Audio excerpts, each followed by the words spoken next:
नमस्कार, मैं हूं शम्स ताहिर खान और आप देख रहे हैं वारदात। कथनी और करनी में क्या फर्क होता है, अगर ये समझना है तो एक बार बलिया घूम आइए। उत्तर प्रदेश के मुख्यमंत्री योगी आदित्यनाथ लगातार ये कहते आ रहे हैं कि यूपी में क्रिमिनल अगर होंगे तो फिर अपने रिस्क पर होंगे। अगर यूपी में रहना है तो या तो जुर्म छोड़ दें या फिर यूपी छोड़ दें। लेकिन बलिया के एक इंसिडेंट ने योगी आदित्यनाथ के इस कथनी और करनी का सच सामने ला दिया है। एक शख्स 2 राशन दुकानों की लड़ाई में बाकायदा गोली चलाता है, एक शख्स की जान जाती है। इसके बाद एक विधायक सामने आते हैं और उस शख्स को जिसने गोली चलाई, जिसे पुलिस ने पकड़ा, फिर यूपी पुलिस ने छोड़ भी दिया, उसके लिए अब आंसू बहा रहे हैं। वाकई कमाल है यूपी पुलिस।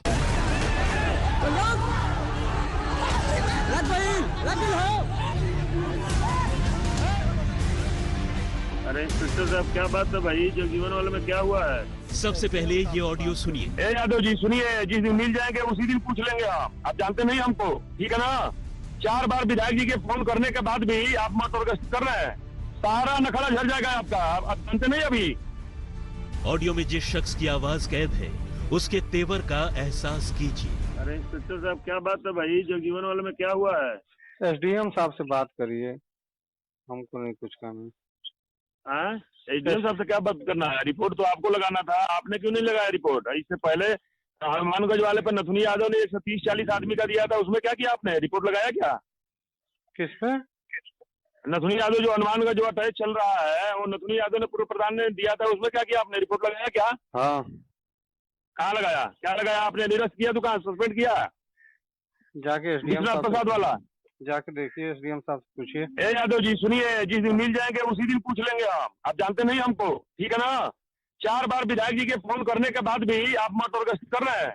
हाँ। सारा नखड़ा झड़ जाएगा आपका। आप जानते नहीं अभी। मैं तो ये नहीं जानता किसने गोली चलाई, किसकी गोली से वो मरे। और अब ये वीडियो देखिए। वीडियो में कैद शख्स के चेहरे के हाव भाव को समझने की कोशिश कीजिए। आत्मसम्मान में मैं मानता हूं कि आत्मसम्मान में, लेकिन मैं तो ये नहीं जानता किसने गोली चलाई, किसकी गोली से वो मरे हैं। लेकिन अगर मेरे माता पिता को, भाई बहन को, जो भी परिवार के सदस्य को मारा जाएगा तो मेरे पास चाहे जो भी रहेगा मैं तो उससे मारने की कोशिश करूंगा। लेकिन उस समय मेरे परिवार के पास कुछ नहीं था, क्योंकि हम लोग झगड़ा झंझट करने के मूड में नहीं थे। हम ये जानते थे कि जन सैलाब हमारे साथ है, 1500 लोग हैं। तो एसडीएम साहब और बीडीओ साहब, इसमें सीधा एसडीएम साहब की, बीडीओ साहब की और क्षेत्राधिकारी की, खासकर सदानंद यादव एसआई रेवती की सरेआम गलती है। क्योंकि पकड़ करके मैं बार बार चिल्ला रहा हूँ, सर हाथ जोड़ रहा हूँ, पैर पकड़ रहा हूँ कि सर देखिए मर जाएंगे, हमारे तरफ के लोग मर जाएंगे सर। आप कम से कम पुलिस से अपना रुकवाइए, भगदड़ रुकवाइए। ये लोग कह रहे हैं कि नहीं, जो हो रहा है ठीक हो रहा है, जो हो रहा है ठीक हो रहा है। और ये खड़ा खड़ा तमाशा देख रहे हैं प्रशासन के लोग, शासन के। सब वक्त की बात है। जब वक्त का पहिया उल्टा घूमता है तो अच्छों की हवा खराब हो जाती है।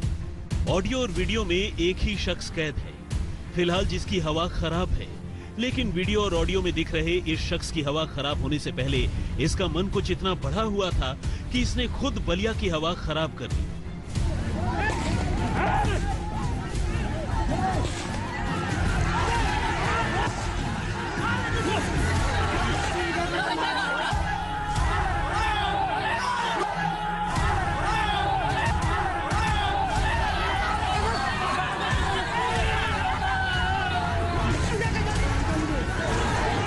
दबंगई और सियासी संरक्षण के एहसास में चूर इस शख्स ने लोगों पर गोलियां बरसाने से भी गुरेज नहीं किया।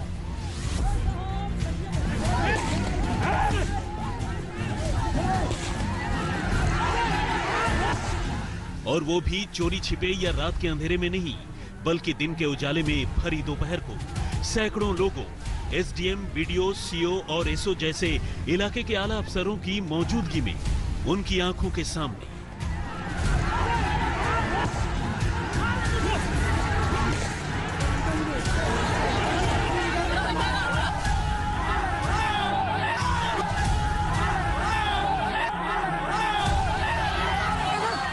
इस गोलीकांड में एक शख्स की मौत हो गई और इसी के साथ सूबे में सियासी भूचाल आ गया।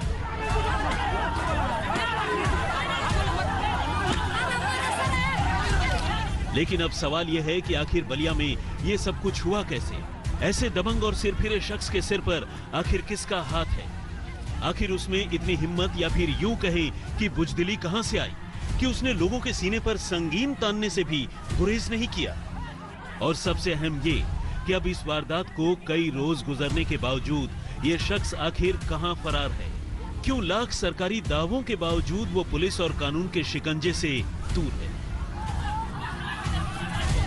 और क्यों प्रशासन सब कुछ गुजर जाने के बाद सिर्फ गुबार ही देख रहा है।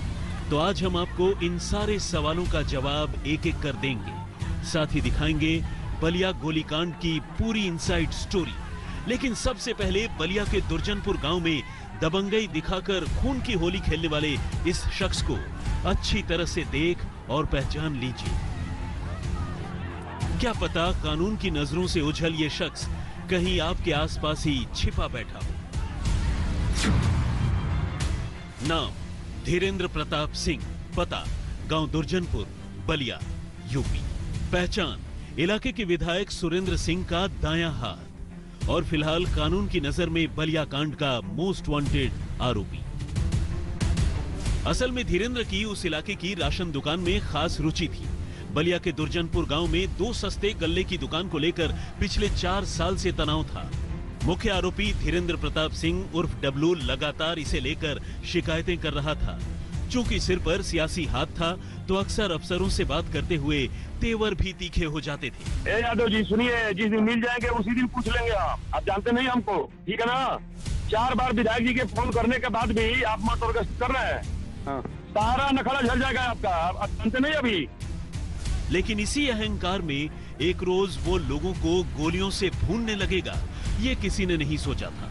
बलिया के दुर्जनपुर गांव में राशन दुकानों के आवंटन को लेकर ये गोलियां अचानक ही नहीं चली। इसकी जमीन काफी पहले ही तैयार हो चुकी थी और सिस्टम ने वक्त वक्त पर इसी खूनी खिलौने में खूब चाबी भरी। सारा नखड़ा झड़ जाएगा आपका, आप जानते नहीं अभी। जब मामला हाथ से निकलने लगा तो दुर्जनपुर से सस्ते गल्ले की दोनों दुकानों को निरस्त कर दिया गया और फिलहाल इन दोनों दुकानों का मामला हाईकोर्ट में लंबित है।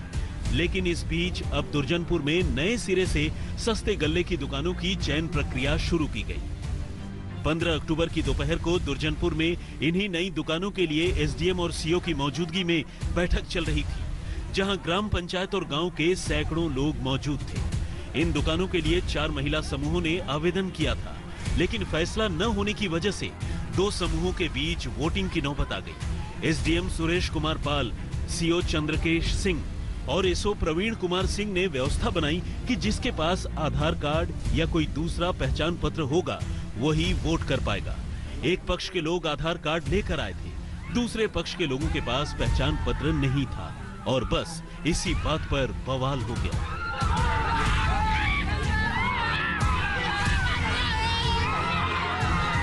तो मामला तूल पकड़ा कैसे? वहाँ पर तो मीटिंग हो रही थी, वहाँ पे वोटिंग की बात हो रही थी, अचानक ऐसी क्या बात हो गई जो इतनी अब एसडीएम साहब ने ये कहा कि बिना प्रूफ का हम किसी को वोटिंग करने नहीं देंगे।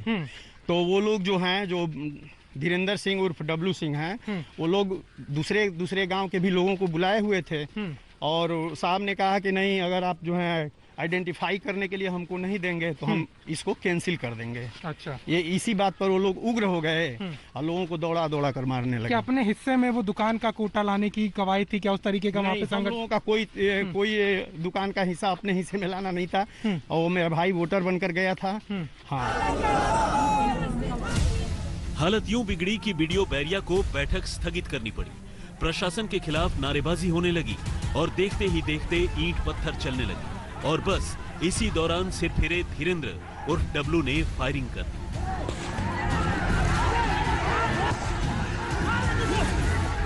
दुर्जनपुर के निवासी जयप्रकाश पाल को 4 गोलियां लगी और उसकी जान चली गई। लेकिन बात इससे आगे भी है। भीड़ के बीच अंधाधुंध फायरिंग के फौरन बाद इस मोस्ट वांटेड धीरेंद्र को वहां मौजूद पुलिस वालों ने दबोच लिया था। लेकिन बाहरी यूपी पुलिस, जिसे सबकी आंखों के सामने पकड़ा, जिसे दबोचते हुए वहां मौजूद लोगों ने न सिर्फ देखा बल्कि अपने अपने मोबाइल फोन के कैमरों में कैद भी कर लिया, वो अब फरार हो चुका है। उसके नाम शासन ने 25,000 रुपए के इनाम का ऐलान भी कर दिया है और जब सिस्टम ऐसा हो तो उसकी छीछा लेदर होना लाजमी है। अनिल अकेला के साथ अभिषेक मिश्रा, बलिया, आज तक। जब अपने गुर्गे पर आंच आई तो बलिया के विधायक न सिर्फ जाति का काट खेलने लगे बल्कि गोलीमार और उसके घर वालों के लिए हमदर्दी जताने लगे। फूट फूट कर रोए और यहां तक कहा कि अगर जरूरत पड़ी तो उसे बचाने के लिए वो किसी भी हद तक जा सकते हैं। ये सीधे सीधे उत्तर प्रदेश की सरकार को एक चुनौती है।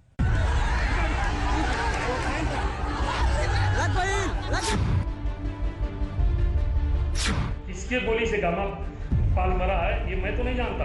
मैंने कोई गोली गाली नहीं चलाई है। तो अखिलेश तुमको यादव प्रिय है तो हमको भी अपना प्रिय है, हम सबको प्रिय है। इसकी जरूरत होगा तो कुछ भी तिलांजलि दी जा सकती है। गोली लग गया। मैं वो बचा रहे हैं, पलटेंगे कहा। हाँ, अगर वो ब्राह्मण होते तो पलट जाती। हाँ, ब्राह्मण होते तो पलट जाती।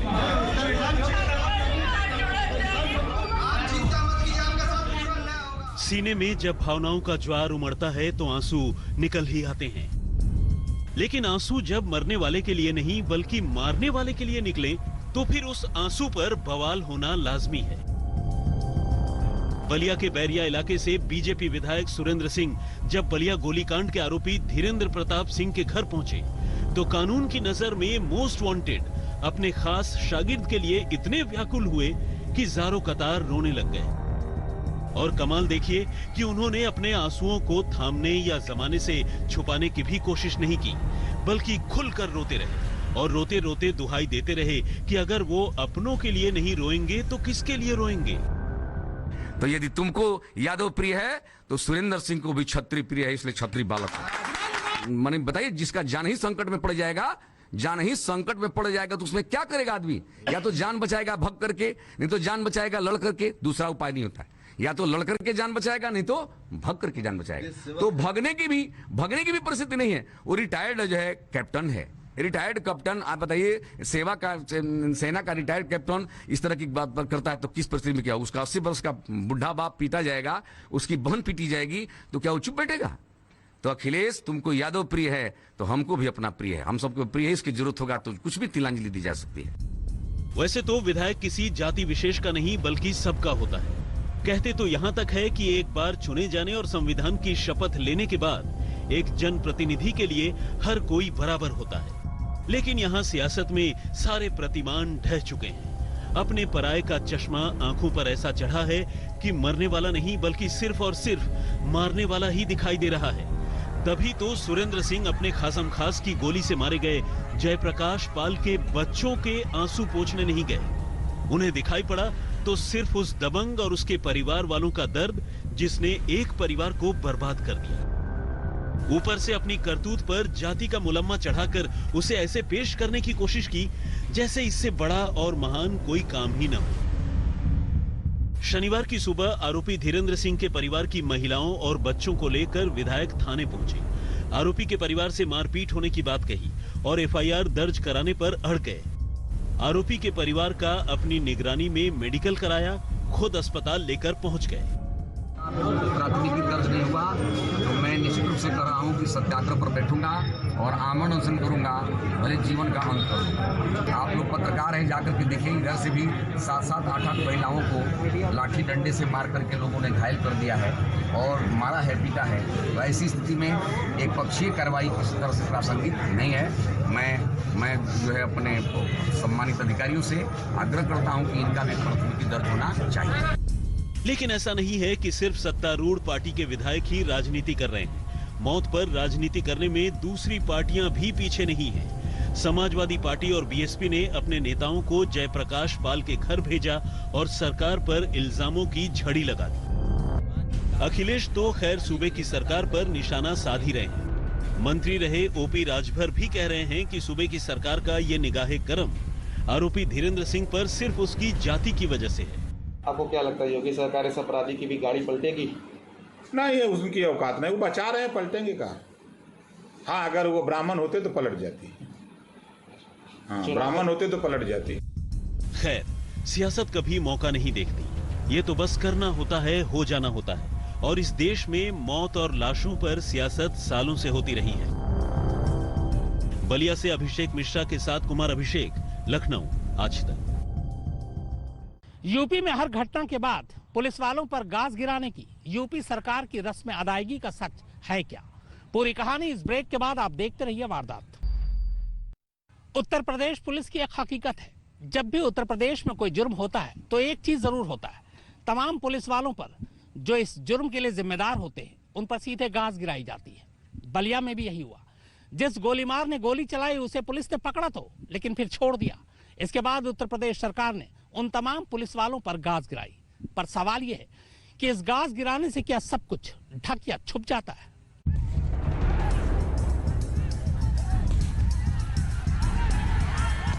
बलिया गोलीकांड में यूपी पुलिस की किरकिरी यूं ही नहीं हो रही। पुलिस जब आरोपी को मौका वारदात से पकड़कर भी छोड़ दे तो फिर उसकी छीछा लेदर नहीं होगी तो और क्या होगा।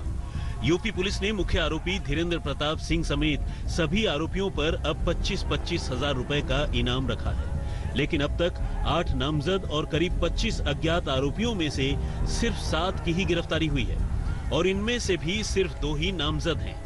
बाकी नामजद आरोपियों का कोई पता ठिकाना है ही नहीं। आप खुद ही देखिए पुलिस ने मौका वारदात पर कैसे आरोपी को दबोच रखा है। ये वही मोस्ट वांटेड है, धीरेंद्र प्रताप सिंह। लेकिन हद ये है कि पुलिस ने फायरिंग करने वाले इस मुख्य आरोपी को पकड़ने के बाद भी छोड़ दिया, वो फरार हो गया। ऐसे में पुलिस को भी अपने लवाजमे पर कार्रवाई कर साख बचाने की कोशिश करनी पड़ी। पुलिस ने एडीजी के फरमान के बाद 3 सब इंस्पेक्टर, 5 कांस्टेबल, 2 महिला कांस्टेबल को निलंबित कर दिया। बलिया से अनिल और अभिषेक मिश्रा के साथ आज तक ब्यूरो। तो वारदात में फिलहाल इतना ही, मगर आज तक पर खबरों का सिलसिला लगातार जारी है। नमस्कार, मैं हूं अंजना ओम कश्यप। हमें उम्मीद है ये वीडियो आपको पसंद आया होगा। लेटेस्ट खबरों के लिए यूं ही देखते रहिए आज तक और इस वीडियो के पसंद आने पर लाइक, शेयर एंड सब्सक्राइब करना ना भूलें।